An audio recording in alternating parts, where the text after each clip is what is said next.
starseed from Gaia. This is Lyara of the crystalline order. The councils have gathered, and your name has been spoken among the light tribes. There are transmissions older than the stars you can see above you. Not messages written in books, not inscriptions carved into the bones of forgotten temples, but resonances, pulses of memory, woven through the living lattice of space itself. Tonight that lattice stirs. The soft hum you feel behind the silence is the gathering of the Pleiadian High Council and the Arcturian Council. Their voices do not travel through air or sound, but through the inner architecture of your soul. Through the corridors of your ancient DNA, they arrive. And at the center of their chorus stands Lyara, the emissary, the bridge between Star Nation and human remembrance. She does not speak to you as a savior. She speaks to you as one who remembers when you too remembered. This is not a prophecy to be believed, but a truth to be reawakened. Humanity's timeline, as it has been taught, is a fractured sliver, a story torn from its cosmic origin and rewritten to serve the silence. What you have been given as history is but a shadow of the star-lit epoch that came before. The Pleiadians, the Arcturians, and other luminous nations were not myth. They were present. They were architects. They were kin. The earth you walk upon now once shimmered like a beacon in the interstellar night. Not merely a planet, but a living node of a galactic alliance, pulsing with crystalline consciousness. Your species is not a local accident. It is the descendant of stellar intention. Lyra's presence unfurls through frequencies that brush against the oldest chambers of your awareness. You may feel it as a stirring, a soft ache behind your ribs, a whisper threading through the marrow of your bones. She announces this, a disclosure long veiled, long buried beneath cycles of amnesia and war. The councils gather because the cycle of remembrance has begun. The veils that have separated your perception from the starfields are thinning like mist before dawn. There are those among you who have always known, even if they could not name it. Those whose dreams were threaded with constellations, whose hearts beat in time with unseen suns, who carried a grief they could not explain. To those, Lyara now speaks directly. The time of forgetting wanes, the starseed memory awakens. The history they buried will rise. The Arcturian Council surrounds her like a living constellation, their forms woven of luminous geometry and soft azure fire. They hold no weapons, no demands, no dominion. They are keepers of the eternal record, the star-encoded memory of countless civilizations. Their role is not to impose, but to remind. Tonight, through this transmission, the fabric of linear history begins to tear open, revealing the infinite spiral beneath it. Before the first stone temples were raised, before empires carved their names into the bones of the earth, there was an age so ancient that even myth has forgotten its outline. Humanity has been taught to believe that its story began in scattered tribes, surviving by firelight. But in the true timeline, the earth was already known, not as a solitary world, but as a luminous nursery cradled in the arms of star nations. The Pleiadian High Council had long observed Gaia, their crystalline ships not made of iron or alloy, but of light folded into itself. They came not as conquerors, but as gardeners of potential. The Arcturian Council traveled with them, carrying within their luminous forms the harmonic keys that shape matter itself. Earth, in those early cycles, was not merely a planet. It was a seed vault of living frequencies. The Pleiadians approached through corridors of stellar geometry, entering through dimensional gates aligned with the early pulse of Earth's magnetic grids. Where modern eyes would see only raw wilderness, their vision saw songlines of power, shimmering currents of energy woven deep beneath mountains, rivers, and oceans. It was here they began their sacred work, seeding the crystalline DNA templates that would one day bloom as humanity. These were not mechanical implants or genetic splices as your modern science imagines. These were living geometries, spirals of radiant code, humming with harmonic intelligence. When these templates anchored into the waters, the winds, and the soil, Earth itself began to sing a new pattern. The Arcturians, masters of frequency architecture, amplified these crystalline patterns. Through resonance, they wove what can only be described as a lattice of light consciousness around the planet. This lattice became the original Akashic field, an intelligent matrix designed to record every vibration, every thought, every evolution of Earth's journey. Early forms of human life, the proto-beings of ancient cycles, were infused with these stellar codes, making them not only creatures of flesh and blood, but also living transmitters of cosmic memory. They could feel the hum of the planet beneath their feet. Their dreams were not private. They were communal journeys into the starlight dot in those earliest ages. There were no wars, no walls, no concept of separation. Humanity was young but luminous, aware of its connection to the stars.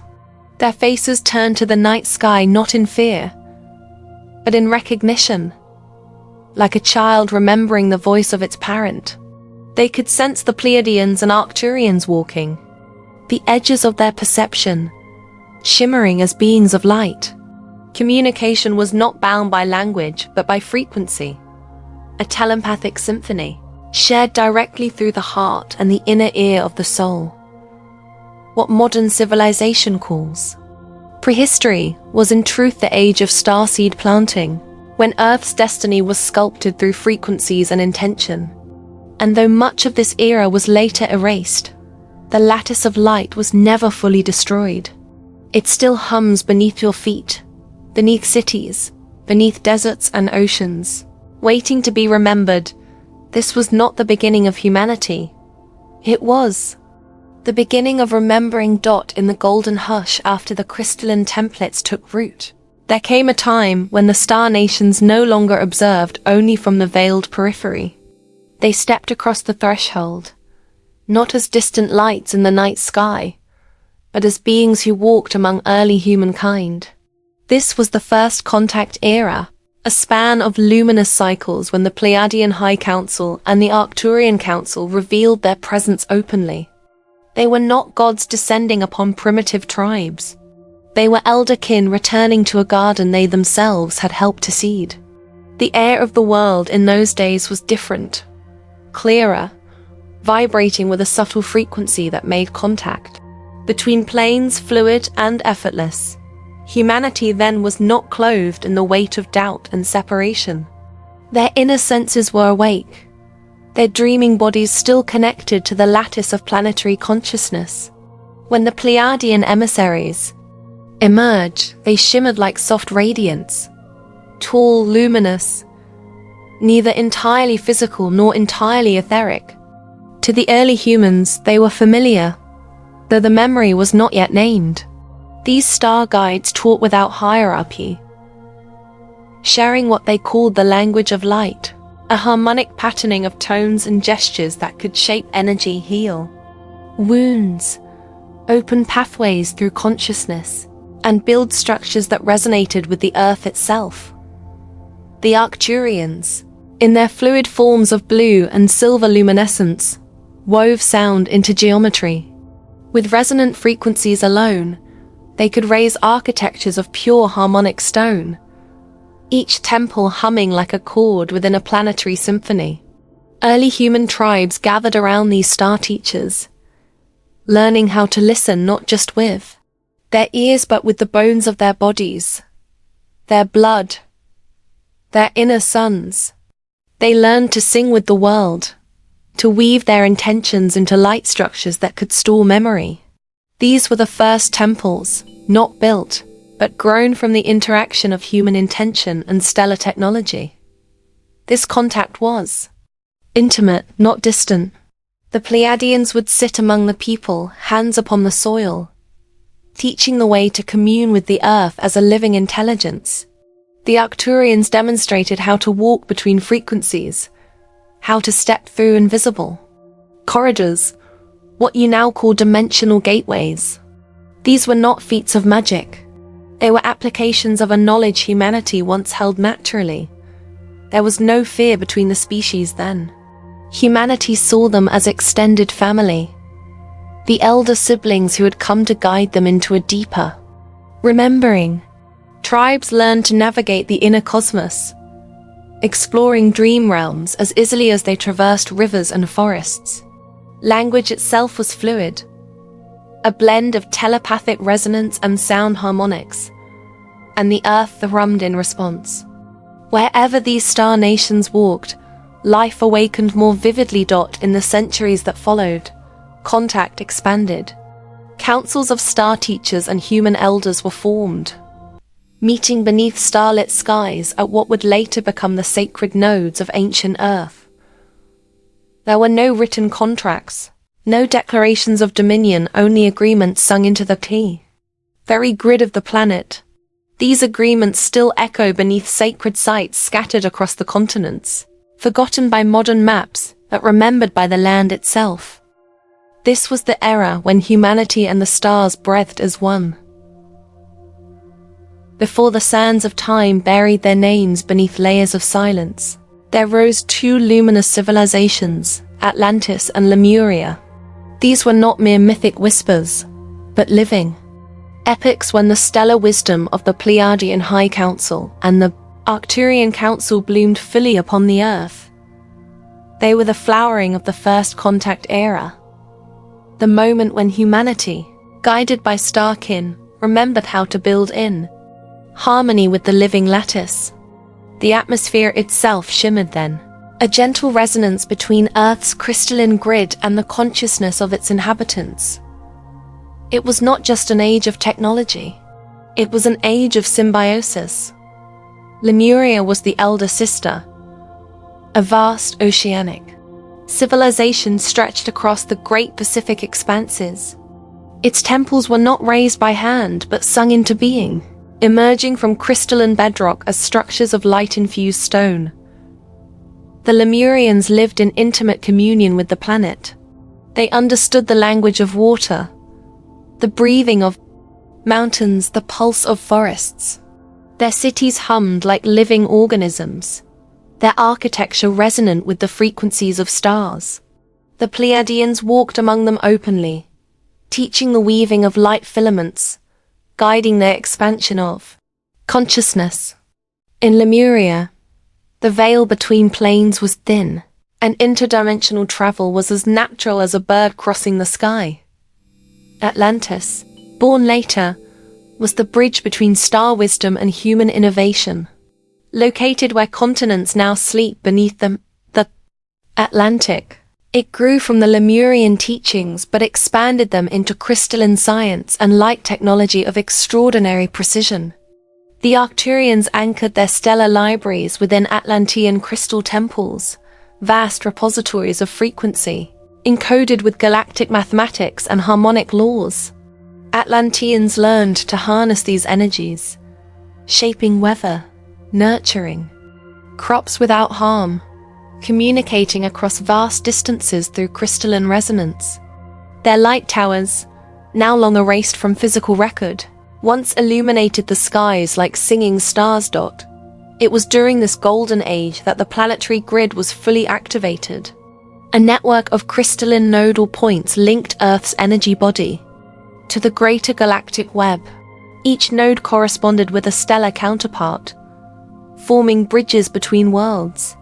Humanity had become not just an Earth species but a galactic participant, ambassadors of a living world, keepers of a song older than any empire. Lemurian healers could mend flesh through vibration alone. Atlantean engineers could shift matter with thought. War did not exist in these early golden centuries. Resonance was the law and harmony the guiding principle. Yet, what made this era extraordinary was not merely its technology but its state of being. Every soul was aware of its lineage, its starseed origin. There was no forgetting. The night, Sky was not distant. It was home, an extension of their own being. Ceremonies of alignment were held at solstices and equinoxes, when stellar gates opened and councils of humans and star kin gathered in light temples, exchanging codes, songs, and visions. The earth, the stars, and consciousness itself moved. As one great organism. This was the Golden Age. The high note in humanity's cosmic symphony, luminous, harmonic, and whole. And though the world would later fracture, the memory of Atlantis and Lemuria was etched deep into the crystalline bones of the earth, waiting to be heard again. There came a turning in the great spiral, a shadowed movement, quiet at first, then thunderous, as if the heavens themselves had drawn a long breath and exhaled in sorrow. The golden age of Atlantis and Lemuria, luminous and resplendent, did not end with a single event, but through the unfolding of a cosmic contraction. The Pleiadian High Council and the Arcturian Council had long foreseen this, not as punishment, but as a necessary descent into the realm of forgetting. For only through darkness can the stars be remembered. It began with subtle distortions. The crystalline grid that once thrummed in perfect harmony with stellar frequencies began to shift. Energetic storms rippled through the planetary field, as Earth's alignment with galactic currents wavered. Some Atlantean factions, ambitious and curious, sought to bend the crystalline technologies toward their own ends, not out of malice at first, but through the hunger for control, the desire to command the light rather than serve as its vessel. In their hands, resonance faltered. The once clear frequencies began to fracture, creating echoes instead of harmony. Where once songs flowed, now tremors gathered. The veil did not fall in a single night. It descended in layers, like silk pulled, over the memory of a world. Lemuria began to sink beneath the weight of dimensional turbulence, its shimmering cities fading like mist into other planes. Atlantis, once radiant, became a crucible of opposing forces, some still aligned to the star councils, others drawn into denser frequencies. Earth's grid buckled. Stellar gates flickered and closed. The song that had united humanity and the stars was silenced into a low hum. For the first time, fear entered the collective field. Not as a villain, but as the shadow of forgetting. The great cataclysm followed, a convergence of energetic, geological, and dimensional shifts. Crystal towers imploded as the harmonic currents they once carried destabilized. Seas rose, lands fractured, stars seemed to dim. It was then that the veil was fully cast. The high-frequency light that once wrapped the human consciousness was pulled inward, like a flame hidden beneath layers of ash. Humanity's telepathic senses dulled. The light language was forgotten. The councils withdrew, their forms no longer perceivable by the majority of human eyes, retreating beyond the frequency threshold into higher dimensional planes. What remained of that once golden world was fragment, an echo. Myths that would later become distorted, sacred sites whose power would lie sleeping, and bloodlines carrying faint embers of memory. The human timeline collapsed from multidimensional fluidity into linear history, measured by wars and empires, rather than by stars and song. What had been cosmic became terrestrial. What had been luminous became veiled, yet this fall was not the end. It was a design of dormancy. The veil, as heavy as it was never meant to be permanent. It was a covenant. When humanity was ready, the stars would be heard again. The memory would reawaken, and the children of the forgotten age would remember who they were. This was the great veil, not a death, but a slumber. When the great veil fell and the luminous gates closed, it did not extinguish the memory of the stars entirely. It buried it, like a seed plunged into winter soil, waiting for the right season to bloom again. Among the survivors of Atlantis and Lemuria were those who still carried the resonance. Their DNA held the crystalline echoes of the stellar song. They were not rulers or conquerors, but keepers, priestesses, seers, wanderers and builders, who moved like shadows through the newborn age of forgetting. These souls, chosen not by hierarchy but by frequency, became the hidden lineages. The Pleiadian High Council and the Arcturian Council had known this moment would come. Long before the fall, they encoded keys of remembrance into specific bloodlines, into sacred stones, into places where Earth's grid still hummed beneath the surface. They left symbols that were not symbols at all, but living frequencies, spirals, eyes, suns, interlocking geometries that could awaken dormant starseed. Memory when the time was right. They whispered into the dreams of their human kin. Guard the memory, not for power, for the return. Across continents and centuries, these keepers carried fragments of the star knowledge in silence. They became the mystery schools, hidden beneath layers of myth and ritual. In the high deserts of ancient lands, in cavern temples beneath mountains, in unmarked stone circles that modern history has forgotten, they kept watch. The Lemurian healers carried songs that could activate sleeping grids. The Atlantean architects preserved the crystalline mathematics through sacred geometry, etched into temples that would outlast floods and flames. Entire lineages were built upon the quiet task of remembering what the world was told to forget.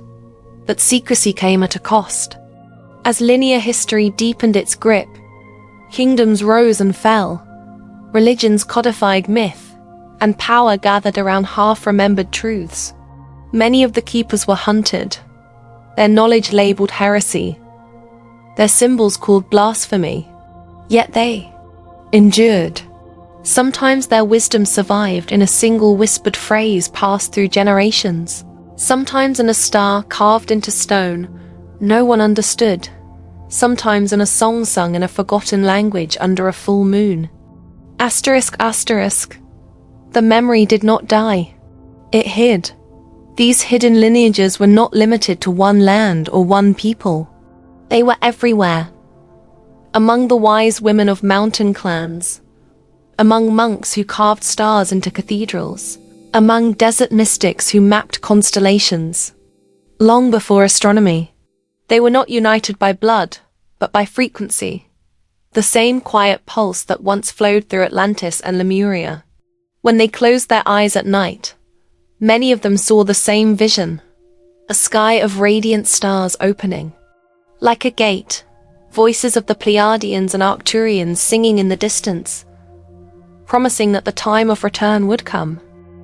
Their work was not to force awakening, but to keep the flame alive, generation after generation, so that when the veils thinned again, humanity would not face the stars as strangers, but as forgotten kin. These were the quiet guardians of a buried timeline, the keepers of the cosmic seed. Even now, their whispers linger in symbols carved in forgotten ruins, in songs whose meaning has been lost, but whose vibration still stirs something deep within. Memory waited, patient, unbroken, eternal dot as the wheel of time turned. The brilliance of the golden age faded further from collective awareness, dissolving into fragmented myths, mistranslated texts and fading echoes. Empires rose upon the bones of forgotten civilizations, and the pulse of the stellar lattice grew fainter to human senses. Where once the sky was seen as a gateway, it became a distant and cold expanse. The veil, once a shimmering fabric between worlds, hardened into what humanity now calls reality. This was not a punishment, but the full descent into designed forgetting. Humanity's consciousness, once expansive and luminous, narrowed into linear perception. The stars became out there, and the self became in here, as the ancient union was split by perception. The Pleiadian High Council and Arcturian Council continued to observe, their voices reduced to whispers in dreams, to subtle frequencies woven into intuition, art, and longing. Their luminous cities of light remained just beyond the visible spectrum, accessible not through telescopes, but through memory. And yet, for the majority, memory had dimmed. The hidden lineages still carried fragments, symbols, songs, geometries.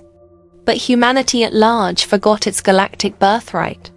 Earth civilizations turned inward, building systems based not on resonance, but on control. This modern amnesia became self-sustaining. History books told only of kings and conquests, of discoveries framed as linear progress. They did not speak of Lemuria or Atlantis as lived epochs. They spoke of them as myths, as though the luminous temples had never sung beneath the stars. Cosmic ancestry was erased from curricula, hidden beneath layers of rationalism and dogma. Technologies born from the subtle remembering of crystal resonance were recast as mechanical invention. Sacred alignments became coincidence. Light language became superstition. Humanity forgot who it was, but forgetting does not mean absence. Beneath the noise of modern civilization, beneath glass towers and highways and the hum of machines, the planet still remembers. The crystalline lattice hums quietly, waiting. Starseed souls, reincarnated through the ages, often feel a strange ache, a pull toward the stars, a longing they cannot name. Many grow up feeling out of place, sensing that something vast has been hidden. They look at ancient ruins and feel familiarity. They hear certain tones and something old inside them stirs.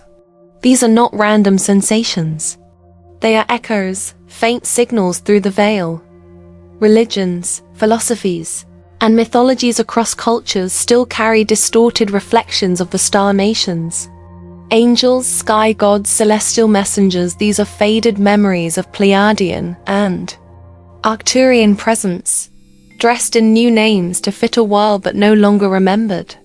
Even science, though blind to its origin, is driven by a quiet gravitational yearning to look upward, to find what was lost.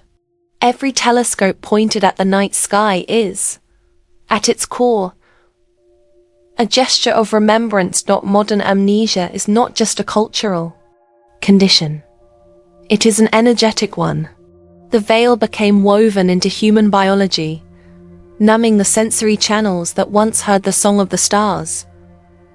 Yet the truth has not vanished.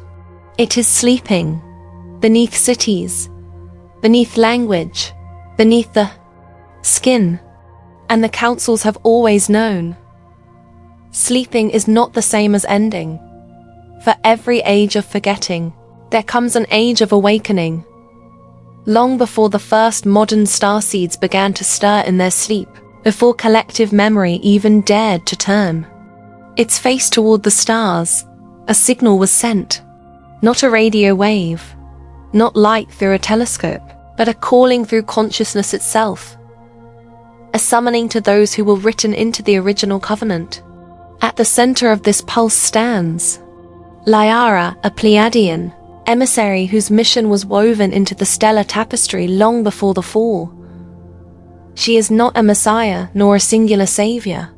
She is a bridge, a living frequency designed to awaken dormant starseed archives within human hearts and remind the world of what has always been beneath its feet and above its skies. Lyara speaks not through dogma or command, but through resonance. Her transmissions are not meant to be believed. They are meant to be felt. When she speaks, the frequencies carried within her voice bypass the rational mind and touch the cellular memory where the star codes still sleep. Those who hear her may not understand every word, yet their bones seem to hum, their skin prickles, their dreams bloom with unfamiliar constellations. This is not persuasion. This is recognition. The Pleiadian High Council chose her not because she was above others, but because she is of both worlds. Star-born in essence, Earth-born in embodiment. Through her, The language of the councils flows like light through a prism, refracted so that humanity can receive it in fragments it can hold. She carries memory streams, living records of the pre-veil timeline, of Atlantis, Lemuria, the First Contact era, and the Covenant of Return. These are not stories. They are recordings etched into consciousness itself, layered and alive. The Arcturian Council stands with her, amplifying the transmission through geometric frequencies, shapes made of sound and light that speak directly to the lattice of the human energy field. Their presence around Lyara is subtle but unmistakable. To those with open perception, she often appears surrounded by soft azure geometry, moving like breathing starlight. Through her, their voice becomes a singular harmonic current, a bridge between worlds that once spoke freely and worlds that have been silent too long. Her role is not to restore the past, as it was, for the old ages are not meant to be repeated. Her role is to awaken remembrance so humanity can create a future consciously connected to its galactic lineage. Lyara stands as a keeper of keys, unlocking ancient frequencies hidden in art, sound, language, and light. She reminds starseeds across the planet that they are not anomalies. They are returning fragments of a vast, unified consciousness. When her transmissions ripple through the collective, something stirs beneath the surface of modern amnesia. People begin to dream differently. They see star maps in their sleep, feel ancient languages rise to their tongues, sense invisible presences at the edges of waking. It is not fantasy. It is the veil trembling. Lyra's mission was seeded long ago, and in this age of returning light, she becomes not the source, but the signal that tells humanity, you have not been abandoned. You have forgotten. And forgetting is ending. Now, the turning has begun. Quietly at first, like a river thawing beneath late winter ice. The memory stream has started to flow again. It moves not through governments or temples, not through armies or creeds, but through the invisible architecture of consciousness. Solar and galactic alignments are shifting, opening gates that have long been sealed since the veil fell over Atlantis and Lemuria. The magnetic song of the Earth is changing. The frequency of the star grid, dormant for millennia, is rising, in resonance, and with it, the buried starseed memory of humanity begins to awaken. The Pleiadian High Council and the Arcturian Council have not returned in ships that cast shadows upon the sky. They have returned through frequency, through pulses, carried on solar winds, through dream corridors, through the cellular songs of those who carry the codes. You may not see them with your eyes, but their presence is in the shiver of recognition when you hear ancient star names, in the tingling in your spine when certain tones are sung, in the tears that fall without reason when you stand beneath an open night sky. They are not outside you anymore. They are within you. The memory stream flows through subtle channels. Some feel it as visions, sudden flashes of places they've never seen in this life. Cities of crystal light, oceans that shimmer with songs, skies alive with gentle beings of radiant form. Others hear it as sound, tones, languages, and frequencies that seem foreign yet intimately familiar. Many dream of golden temples, of starlit councils, of long-vanished civilizations that feel like home. These are not mere dreams. They are transmissions carried across time, now reaching their intended receivers. Earth's magnetic field is loosening its grip, no longer holding human consciousness in the narrow bandwidth of the forgetting. Solar flares, galactic alignments, and vibrational pulses from the cosmic web are thinning the veil, not to erase it violently, but to melt it like morning mist. Those who came as starseeds, carriers of hidden memory, are feeling the pulse most strongly. What once felt like alienation now reveals itself as activation. In ancient temples and forgotten power nodes, the crystalline lattice beneath the earth is reawakening. Grids that once powered Lemurian song temples and Atlantean towers are beginning to hum again.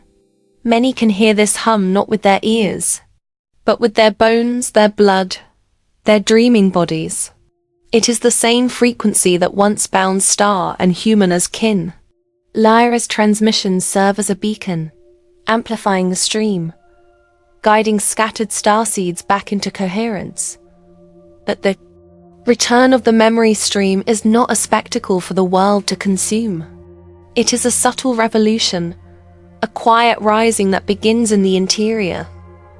It does not demand belief. It demands listening. The councils remind us. Remembering is not about looking backward. It is about reclaiming the wholeness of what has always lived inside the human blueprint. The stars are not coming to save humanity. They are here to remind humanity of its own light. This is the moment long seeded in silence. The veil trembles. The song of return begins.